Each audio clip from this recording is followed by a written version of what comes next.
Manifesto ఈ చేత పట్టుకొని ఈ మేనిఫెస్టోలో ప్రతి ఒక్క అంశాన్ని అమలు చేస్తా మీ జీవితాల్లో అద్భుతంగా తీర్చిదిద్దుతా అని మాట్లాడుతున్నటువంటి జగన్మోహన్ రెడ్డి గారు ఒక పక్క నుంచుంటే నిన్ననే చూసాం మేనిఫెస్టో ముట్టుకోవడానికి కేంద్రం బీజేపీ ఒప్పుకోలా వద్దు వద్దు అంటున్నారు.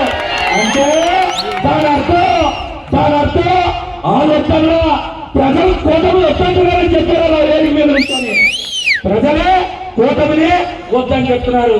ఇందాకే మా నాయకుడు టీవీలో చెప్పారు, నిన్న మోడీ బొమ్మ మాయమైతే ఇవాళ పవన్ కళ్యాణ్ బొమ్మ మాయమైపోయింది.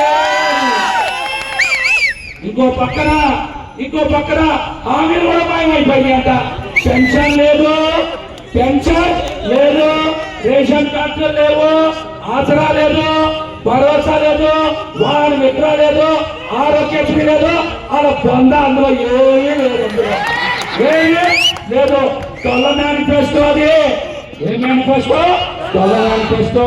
అక్కడొక రెండు తీసుకొచ్చిన కాపీ పేస్ట్ మేనిఫెస్టో. అది కాపీ పేస్ట్ అంటారు దాన్ని, మేనిఫెస్టో అంటారు దాన్ని. కాపీ పేస్ట్ ఎవరో దగ్గర నుంచి రెండు తెచ్చుకోవడం, ఈ కాగితంలో రెండు రాసుకోవడం అని దాన్ని మేనిఫెస్టో అంటారు. కాపీ పేస్ట్ అంటారు. చెత్తబొట్లు వేయడానికి కూడా అదే పనికిరాదు. జగన్మోహన్ రెడ్డి గారు ఎక్కడికి పోయినా మనం చూస్తూ ఉన్నాం. లక్షలాది మంది సామాన్య ప్రజలు, అక్క చెల్లెములు ఆయన వెనకాల వస్తూ ఉంటే ఇక్కడ ఎవరు రావట్లే. ఇక్కడ ఎవరో రావట్లా. సార్ అందరూ అడుగుతారంట, ఎన్ని జెండాలు పట్టుకోవాలి సార్ మేము?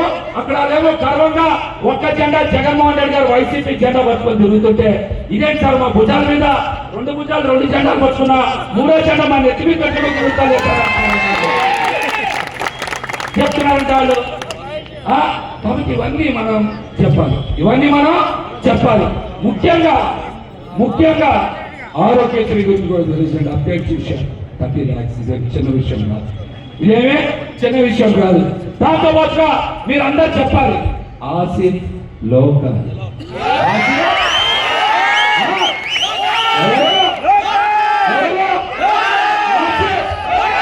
మనవాడు, మనందరి వాడు, మన కోసం పనిచేసేవాడు ఎవరు? ఆసిఫ్ ఎవరు? చెప్పాలి మాట. మొత్తం చెత్తలేరా? ఆశించారా?